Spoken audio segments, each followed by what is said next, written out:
tembus 1000 subscriber, saya borong tukang bakso di pinggir jalan. Jangan lupa bantu akun yang baru berkembang ya guys ya. Selamat menonton. Di alam liar, si kecil menemukan 2 ekor salamander kecil yang mirip dengan cicak. Tidak disangka, kedua makhluk kecil ini sangat cerdas. Ketika si kecil menyelipkan tangannya ke dalam air, salamander kecil tidak hanya tidak takut dan melarikan diri, malah dengan rasa ingin tahu berenang mendekati si kecil. Saat menyentuh jari, salamander malah berani memanjat ke telapak tangan si kecil. Si kecil tidak hanya lucu, tapi juga cerdas dan menarik, membuat si kecil ingin membawa pulang dan memeliharanya sebagai hewan peliharaan. Tiba-tiba, si kecil menemukan sesuatu yang mirip dengan agar-agar di sebelahnya. Digerakkan oleh rasa ingin tahu, si kecil mengambilnya ke tangannya.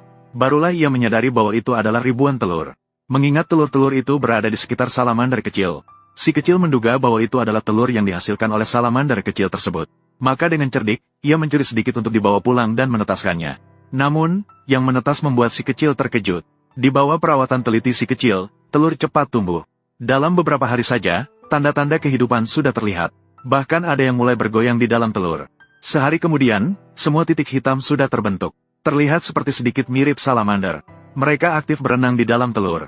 Salah satunya diam-diam berenang ke telur di sebelahnya. Penduduk asli juga berenang ke telurnya. Begitulah 2 anak kecil itu saling bertukar tempat dengan lucu. Tiba-tiba, seorang anak kecil di sudut berhasil menembus telur. Berhasil melarikan diri dan menjadi yang pertama keluar ke dunia luar. Si kecil khawatir bayi prematur ini akan mengalami kecelakaan. Maka dengan hati-hati, dia mencoba menyentuhnya dengan penjepit. Namun, bayi hewan tetap diam tak bergerak meski diganggu. Untungnya akhirnya merespon dengan semangat setelah disemprot dengan semprotan air. Melihat si kecil masih hidup, si kakak juga merasa lega. Seiring berjalannya waktu, semakin banyak telur menetas. Setelah diperhatikan dengan seksama, mereka semua memiliki ekor panjang. Semakin dilihat, semakin mirip dengan katak kecil. Namun si kakak juga tidak pernah melihat tampilan anak salamander. Toh, salamander juga memiliki ekor panjang.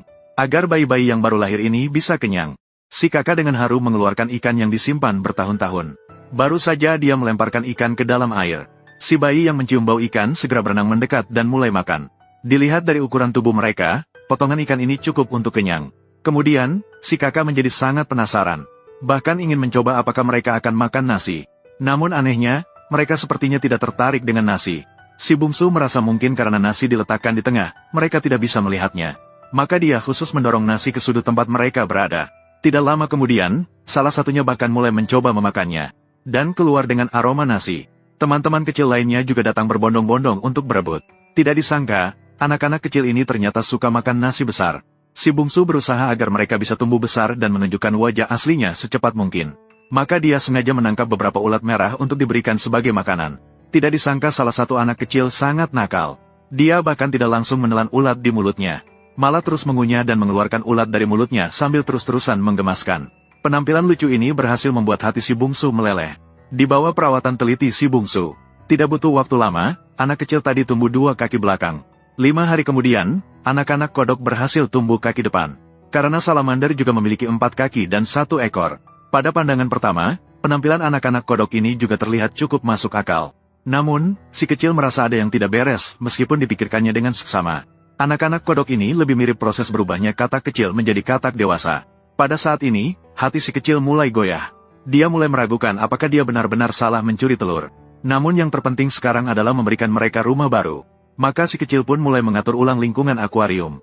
Dia menutup seluruh akuarium dengan batu kecil yang diambil dari tepi sungai. Hal ini akan lebih menguntungkan pertumbuhan dan kehidupan mereka. Beberapa hari kemudian, penampilan anak-anak ini semakin jelas. Salah satunya hampir berubah menjadi seperti katak dewasa. Barulah saat itu si kecil yakin bahwa dia benar-benar salah mencuri telur. Karena rasa bersalah, dia memutuskan untuk melepaskan anak katak ini kembali ke alam. Lagi pula, di kolam inilah mereka bisa memiliki ruang gerak yang lebih luas. Siapa tahu mereka bisa menemukan ibu kandung mereka dan bersatu kembali. Namun, akhirnya si pemuda tetap menyimpan 2 anak katak. Dia ingin membesarkan mereka dan melihat apakah mereka akan menjadi katak atau salamander. Kedua anak katak ini adalah kegigihan terakhirnya. Namun akhirnya hasilnya membuat si pemuda kecewa sekali lagi. Beberapa hari kemudian, anak katak sudah sepenuhnya tumbuh dewasa. Tapi dengan cara mereka melompat-lompat, mereka jelas adalah katak. Tapi ini adalah pertama kalinya saya melihat katak mini seperti ini. Mereka terlihat menggemaskan dan sangat lucu. Membuat orang ingin memiliki mereka sebagai hewan peliharaan. Namun, si pemuda tetap memutuskan untuk melepaskan katak ke alam liar. Karena pada akhirnya, Alam liar adalah rumah sejati mereka. Melihat si kodok kecil pergi dengan rasa tidak rela, pemuda itu tiba-tiba merasa tidak rela di dalam hatinya. Meskipun akhirnya pemuda itu tidak mendapatkan salamander kecil yang diinginkannya, namun dia juga beruntung merasakan bagaimana menjadi seorang ibu. Namun pada akhirnya, saya masih belum mengerti, jenis kodok kecil yang cantik ini sebenarnya termasuk spesies apa ya? Bye-bye, Tata, goodbye.